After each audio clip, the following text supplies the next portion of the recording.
Hey everybody, Hokius here. I've been wanting to start a podcast kind of thing for a while, and I'm not really sure where to host it, and I haven't really been sure what kind of topics to do.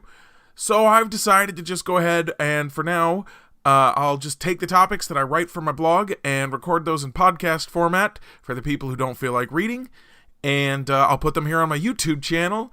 So I'll just kind of use the things that I've already got to get started here and see where I go from there. So today I'm going to do the first one, and that is going to go ahead and be my review of Star Wars The Last Jedi. So let's just go ahead and I will do this here. 2 years ago, Star Wars fans finally received the first cinematic entry in the universe since Revenge of the Sith came out a decade previous. The Force Awakens was not a perfect movie, but it was a strong return all the same. Star Wars fans rejoiced, sure that this prototype had proven that Disney could successfully create decent movies and would likely improve as they continued their plan to release yearly entries into the new canon. Unfortunately, the first standalone Star Wars movie, Rogue One, was a giant mess. There were people who loved it, but in a fan base as rabid as Star Wars boasts, there will always be a vocal group who love the movies regardless. But that was a standalone movie, and it was in an awkward place as another sequel, and it had shooting issues. Surely The Last Jedi would be better. This was the mainline series. It had Mark Hamill and Carrie Fisher in it. Disney and Rian Johnson had to know that what needed to happen to ensure a terrific experience for their adoring fans, right? Wrong. To put it bluntly, and spoiler-free for the moment, Star Wars The Last Jedi is a mess, thematically, character-wise, and story-wise. The movie does have its good moments. For all his flaws as a writer, Rian Johnson really knows how to set up a gorgeous shot. There are some original shots and some recreations of shots from the original series that were both gorgeous and terrific homages. The combat, outside of one particular fight, is terrific, well shot, and just about everything you could ask for across a variety of battle types and environments. Not everyone enjoyed the humor in the movie, but it wasn't anything drastically different from the kind of stuff that's been present in the series from the beginning, despite the protests of some that it has been Disneyified. Okay, now the spoilers are coming. All the spoilers. Because I want to dig into why the story and characters are so very bad. You've been warned. Okay. Hopefully if you're still here, you're ready for some spoilers. First, I want to go ahead and reiterate that the movie is not without its good points. The cold open, as reminiscent of The Empire Strikes Back as it is terrific. It's got Poe Dameron doing over-the-top, amazing X-Wing stuff, last-minute escapes, and exciting explosions. It's got classic Star Wars humor with BB-8 attempting to repair a short in the X-Wing, and a bit of dialogue where Poe attempts to distract and delay his enemy with unusual remarks. This is very reminiscent of Han Solo's attempts to delay the Stormtroopers when he and Luke Skywalker invaded the prison block on the original Death Star, though Poe's attempt is significantly more successful. But ultimately, the good stuff is just a candy shell on solidified raw sewage. There are many people complaining about the pointlessness of Finn's subplot, but by the end of the movie, absolutely nothing has changed in any meaningful way for the state of any of the surviving characters as compared to the beginning. At the beginning, the Resistance fighters are fleeing from an Imperial attack on their lone base, greatly outnumbered and with practically no resources. At the end of the movie, they are more outnumbered, have fewer resources, and are fleeing a different base. But that's it. In the previous paragraph, you'll note that I specifically mentioned the surviving characters. That's because almost all of the Resistance fighters died. This includes Admiral Akbar unceremoniously being blown out into space. Don't worry, I've got more on that in a minute. And Luke Skywalker dying at the very end. Luke's death was problematic for a variety of reasons. First, though most subjectively, I doubt very seriously that any of the Star Wars fans who have been begging for a sequel trilogy for so long were doing so in the hopes that they could watch their childhood or young adulthood heroes die, one by one. I know that's definitely not what I had hoped for. There exist plenty of ways to pass the torch to a new generation of heroes without killing the old. Unfortunately, as we learned from a snippet of an internal email that somehow made it into Adam Driver's script, Disney's plan for these movies is, let the past die, kill it if you must. Some people will laud this as a creative storytelling or a maturation of the series. I've long argued that character deaths are the crutch of writers who want to raise the stakes but can't think of a creative way to do so, and so they fall back on the easiest trick in the book. That's not necessarily the entire motivation here, but they're certainly using that shortcut and eliminating all these old, ugly people so they can have fresh, more attractive faces for the next generation of Star Wars collectibles. By far the bigger issue with Luke Skywalker's death, however, is the how and why of it.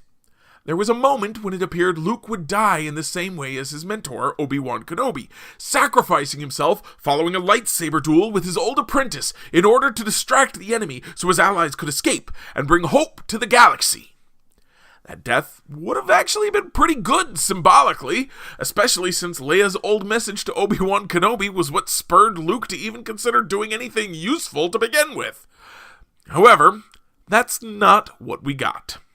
We soon discovered that Luke hadn't come to actually face his old apprentice. He had stayed on the hidden island and done some sort of force astral projection to confront his enemy. This could have been a fine moment, where Luke proved that he was both smarter than Kylo and that he had learned from his master's mistakes. That's not what we got either. Instead, what we got was the following. 1. Proof that Luke had not overcome his fears. He stayed on his hidden planet, did not come to help his sister, and a lost opportunity to redeem his earlier cowardice by facing Kylo Ren now. Both the attempt to murder Ben Solo and then running and hiding instead of cleaning up himself are high cowardice for the once hero of the rebellion. Luke Skywalker's actor, Mark Hamill, has come out and stated pretty much that his Luke Skywalker wouldn't have been so afraid. He wouldn't have gone and hidden and just done nothing. And I have to agree with him. I didn't originally mention it in the blog post because I felt it was a pretty subjective point from my side. But when the man Mark Hamill agrees with me, let's go ahead and bring it up. 2, a cheap death fake out. 3, an immediate reversal where Luke, apparently overtaxed by his force exertions, died anyway. The fake death has been overdone to almost the same point as the character death solely to raise the stakes that I mentioned earlier. But the cardinal rule of the fake death is that if you do it, you don't then kill that character, actually kill that character in the same movie, book, or television season. If you do, you are insulting your audience, not wowing them. Furthermore, this particular death apparently led to a lot of confusion because, as you can, if you went to the blog, as you can see, I did a search for is Luke Skywalker dead? And the Google results are a whole bunch of people asking that question. So yeah, don't confuse your audience. That's bad. Okay, anyway, let's go back to an earlier moment in the movie. Akbar, Leia, and apparently the entire command staff of the rebellion are on the bridge of their primary cruiser, the Radis. The bridge is destroyed, and they're all killed, except Leia. She floats in space, her body freezing for several seconds, apparently dead, before the Force finally takes over and wheels her back into the ship. The moment would have been weird and pointless even if Carrie Fisher had not tragically passed earlier this year. Given that she did, it was incredibly uncomfortable for an audience that was already hyper-aware that every moment she was on screen, they were watching the last artistic effort of a dead woman. A woman who had been a heroine to many of these people. To sit and stare at her seemingly lifeless body for several long seconds was among the most awkward things I've ever experienced. To watch her force powers zip her back into the ship felt like the height of nonsense and disrespect. This scene really should have been reworked following her death. Some people suggest that she could have just died then and there. As much as I think many were there to drink in as much Carrie Fisher as they could before the movie ended, she really wasn't allowed to do much of anything in this movie other than exist as Carrie Fisher, so this probably could have worked with just a couple of reshoots. Alternately, they could have simply had a rescue shuttle recover her and claimed that she was wearing some sort of force field tech that had protected her from space temporarily until they could get to her without showing that scene. And then everything else could have remained the same. We just wouldn't have had to watch a floating, apparently lifeless Carrie Fisher for several seconds. The reason, of course, that Leia is rendered into a prop for the majority of the film is to allow the conflict between Poe Dameron and Vice Admiral Holdo. This conflict, however, is utterly inane and doesn't even come close to conveying any sort of moral, though it pretty confidently struts around on screen as if it did. Leia's last act before being blown out into space is to demote Poe Dameron. The problem is that neither she nor anyone else bothers to promote anyone else to be the leader of the pilots. Since this is only a rank change and not a responsibilities change, it ultimately accomplishes nothing and serves no purpose. It's not like they're paying them a salary based on their ranks. Leia does this because she's mad at him for disobeying an order, which is fine. But she says it's because he's too concerned with being a hero and not enough with being a leader. The problem is that the movie tries to assert this as a problem because his disobedience got their only bomber squadron destroyed. The reality is that the bomber squadron got destroyed because for some reason the Resistance chose to purchase bombers that were slower and less heavily armed than the Y-Wings and B-Wings they had used 20 years earlier, even though they still use A-Wings and X-Wings. Then they flew those bombers so close together that when one was destroyed by colliding with a TIE fighter debris, most of the rest went up with it. Poe should have obeyed orders, but his reasoning actually made sense, and it wasn't the disobedience that caused the destruction of those bombers. It was everything else described above. Enter Vice Admiral Holdo, a flag officer in a fleet of 3 ships that already has an admiral and a general, who wears a fancy party dress instead of a uniform, and is destined to teach Poe how to be a leader. Or something. She does this by completely ignoring him for most of the movie. When he finally storms onto the bridge and demands she reveal her plan for dealing with the main crisis of the movie, that the fleet is running low on fuel and cannot lose the First Order fleet because they are being tracked, she still refuses to tell him, or anyone else, what her plan is. He investigates the bridge and comes to the conclusion that she is planning to have everyone disembark from the ship in the unarmored transports that lack hyperdrives, and flee when the cruiser runs out of fuel. He accuses her of being a traitor, though criminally incompetent would probably be a better descriptor based on the information he has. Of course, when she discovers his plan to have Finn and Rose attempt to disable a tracker, she accuses him of endangering everyone's lives. But of course, Poe and Rose don't know anything that could possibly put the Resistance fighters in any more danger than they already are, so I guess they're even in the stupid accusations department. In any case, she allows him and everyone else to believe that she really is a coward, an idiot, or a traitor. When she finally orders the evacuation onto the transports, he performs a mutiny, with the help of his few pilots who were never removed from his command, and attempts to wait for Finn and Rose to complete the plan they came up with at the beginning of the movie. Holdo still doesn't tell him or anyone else the plan. When Finn's plan fails, Leia storms the bridge and stuns Poe. That's the only act she takes for the entire movie after she goes unconscious. Then, finally, Holdo reveals the true plan when Poe wakes up. Leia tells Poe she was more concerned with doing the right thing than appearing heroic, referring to Vice Admiral Holdo. Which is great, I guess, but it also makes no sense. There was never any reason to not tell people the plan. She gained nothing from not telling people the plan. In fact, she cost everyone valuable time by not telling people the plan, because Poe wouldn't have mutinied if she had told everyone the plan. That's not leadership. It is being willing to be seen as something less than you are, but it's not useful. It's incompetence. She continues this incompetence by staying behind on the cruiser to distract the enemy fleet, but not even doing so much as maneuvering the cruiser to block the line of sight of the First Order ships and her incredibly vulnerable transports. This directly leads to the destruction of half or more of those transports before she decides to do something.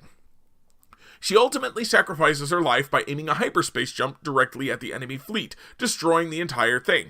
This, by the way, was one of the better scenes in the movie, and is going to be one of those scenes that's even better in your home theater than it was in the theater, at least if you had a similar experience to me and most of the people I was around, because there's just 10 seconds of a tableau of destroyed Star Destroyers. And it's gorgeous, and it's terrifying, and it's amazing, and it's perfectly silent for 10 seconds. But of course, because you're in a movie theater, everyone's going, wow, oh my gosh, I can't believe that just happened, or chomping popcorn or whatever, so it kind of ruins the silence effect. So definitely worth rewatching that scene again when you can actually get the true silence. Anyway, that might actually have been a better idea than just sending the transports off under the sensor cloaking field and hoping for the best in the first place. General Holdo, who is supposed to be an example of the best kind of leadership for her people and for Poe to learn from, is an example of terrible leadership who keeps people in the dark for no reason and waits too long to do the job that needs doing. People talk about Finn and Rose's trip to the casino planet being a complete waste of time because the hacker they get ends up being unable to do the job in time. But the true waste of this movie was the Poe-Holdo plotline, which spins its wheels, albeit loudly, for approximately the same amount of runtime. Furthermore, the example for Poe is to stop worrying about looking so cool and to actually lead. Or at least that's what they say. But he wasn't worried about looking cool when he suggested they keep attacking the Dreadnought. He was worried about winning a victory.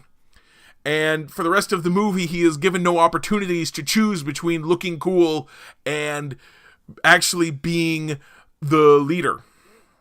So, what? It is nothing, He never shows the things that Holdo displays for him to change, and he never changes because he never displayed them in the first place. Anyway, speaking of wasted time, how about when Rey follows another Empire Strikes Back plot point and goes into an area of dark side force energy, despite the pleading of her master? When Luke did it back in Empire, he was shown that if he allowed his anger to continue to dominate him, he would become like Vader. When Rey did it, it took longer, involved much fancier special effects, and resulted in nothing. She went in looking for the answer to who her parents were, and left having observed some trippy mirror special effects, but gained absolutely nothing from the experience other than the knowledge of what the back of her head looks like. Actually, let's go back to Finn and Rose for a moment, because their trip to the casino planet actually has my favorite moment from the movie. There's plenty of heavy-handed stuff about the evil rich people, followed by some other foreshadowing stuff about how people who want to survive /profit in this galaxy must be willing to work with both sides, from their hacker friend, DJ. Don't join. But in between, there's a fun moment where Finn and Rose set free a bunch of abused, giant, horse-equivalent creatures. Finn and Rose ride one of these majestic beasties into chaos and property destruction, but are eventually trapped at the precipice of a cliff. As the enemy hovercraft closes in from behind, they realize they won't be able to escape, and Finn turns to Rose and says, well, it was worth it, right? Referring to the destruction they had wreaked on the jerk weapons dealers. Rose unsaddles the horse creature they had been riding and sends it to join its herd and replies, now it is. You can point out that the horse creatures are quite likely to be recaptured in short order all you want. The point isn't the actual end result. It's what you see about Rose's character and what she represents for the Resistance. Freedom for everyone. Freedom for even the last creature. Freedom for those who you might continue to hold back and use to further your own goals. It's one of the few victories for the heroes in the entire movie, and a very touching moment. Also, listen everyone, plans fail all the time. That doesn't mean following plots where someone has a failed plan is a waste of time. In The Force Awakens, Han develops a plan to go to a smuggler planet and get aid in getting Finn and Rey to the Resistance. His plan fails because the First Order shows up and starts blasting everything. Does that mean it was a wasted trip? Of course not. The universe is further expanded. Some characters are introduced. Others grow and change. And the plot advances in some ways because of, and in other ways despite, this failure. That's all true after the trip to the casino planet as well. I've already spent nearly 20 minutes on this review, so I'll just provide the rest of the errors in this movie in no particular order. There was no way for DJ, the hacker, to know about the cloaked transports. Finn and Rose can't know because no one knows except for Vice Admiral Party Dress until after they're captured. It's a giant plot hole. I just hope we don't get a Rogue 2 to try to address it. Throughout the movie, various Resistance members assert that they do have allies in the Outer Rim, that they might have allies in the Outer Rim, and that they do not have allies in the Outer Rim, but someone might decide to help them anyway if they send a distress signal. Any of those assumptions would have been fine, even as it turns out that they do not have any allies and no one is willing to become one. But the constant parameter changing was incredibly distracting and stupid. Just pick one and stick to it. If the First Order had been smart during the opening battle, they would have used their first volley from the Dreadnought's cannons on the capital ships. Then the Resistance members and transports between the surface and the ships would have had nowhere to go and could have been picked off easily. Kylo Ren is an incredibly boring villain now. There existed a possibility where he turned to the dark side for some interesting reason, of saving his family. Who knows? They could have come up as the whole universe is at your hands. Instead, the final result is that he's just another spoiled white boy who wants to throw a tantrum. It's not interesting. We've seen it a million times before.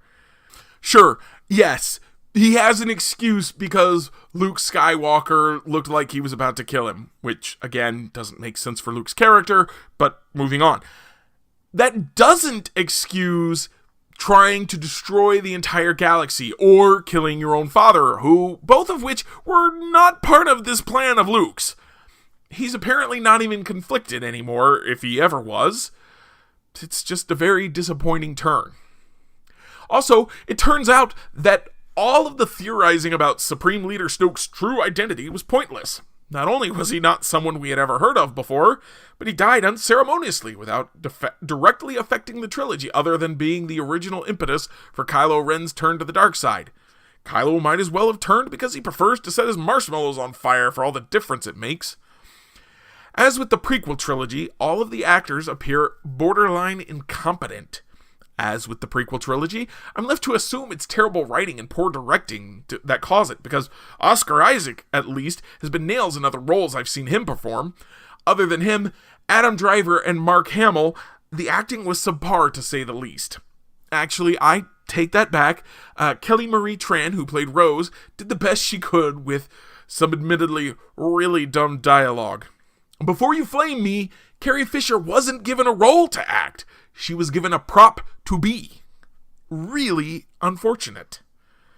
The huge deal they made out of Captain Phasma's existence continues to be mind-boggling as she continues to pop up, look badass, and then get disappeared. It's anyone's guess if she'll turn up in the next movie or not. And especially whether she'll actually do anything in that movie if she does. Finn spent the entire first movie and the beginning of this movie having a major character flaw of being a coward. The character flaw suddenly switched to naivety instead when he got to the casino planet. Really weird. When Leia uses the Force, or the Force guides her back into the cruiser, whichever it was, through the destroyed bridge, the blast door is open to allow her onto the ship. And when that happens, air comes into the corridor where everyone else is. That's the opposite of how a vacuum works. Even if you want to argue that there were mag field emitters that we just couldn't see, that allowed atmosphere to come back into the destroyed bridge, it seems very unlikely that the bridge would be overpressurized compared to the hallway immediately after it had been depressurized. Why is every First Order ship capable of tracking the Resistance fleet through hyperspace, but only one of them will do it at a time? Why don't they track the Falcon when the handful of Resistance survivors flee in it at the end of the film? It's not like there was a tracking device on the cruiser, or they could have spent time trying to find the stupid thing instead of having stupid contests of who can tell who the least about their plans. Actually, since we established in A New Hope that tracking devices existed, which could be used through hyperspace, I'm not sure why they were using some fancy new tracking technology instead of one of those devices anyway. Or why everyone assumed there wasn't that kind of tracking device on board their cruiser. If you use miniaturized Death Star tech, it counts as putting another Death Star in your movie. Also, lasers aren't battering rams, they're lasers. Even in the Star Wars universe, they use energy to melt, not force to break. For all their desire to replace the old Star Wars heroes with the new, they sure can't be bothered to give them any kind of concrete motivation. Luke's goal was to become a great hero, and then a Jedi Master like his father, and then to redeem his father, as different information came in. Han Solo wanted to make enough money to pay off a crime lord. Then he wanted to woo a princess.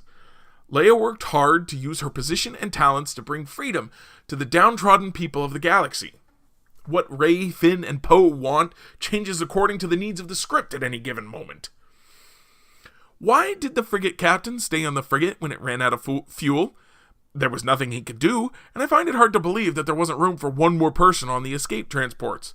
Also, why didn't anyone think of a kamikaze hyperjump earlier and use those 2 ships to clear the Imperials off their trail? Similarly, why did all of those soldiers with rifles go out to fight the AT-ATs and TIE fighters on the Salt Planet? Rifles have never so much as scratched the paint on any of those vehicles, so those guys basically just went out there to die. I guess they had to clear off some of the detritus so they could fit everyone on board the Falcon. Also, there are just so many ways that the Jedi failed, and Luke can only give Rey that they were at their strongest when Palpatine rose to power. That's the best you've got, Luke? Ugh. I'll leave you on a positive note, because I hate to spend this much time dwelling on the bad without acknowledging more good. John Williams really knows how to write a score to make you feel things so strongly you can't even think. He writes beautiful themes for characters and locations, and then expertly blends them together based on what's happening on screen, and then adds in the necessary movements for the emotion on the screen. John Williams isn't just a conductor or composer. He is the true supreme leader of movie music. Thanks for listening, everyone. Have a great time, great day, great night, whatever time it is, and I'll see you next time.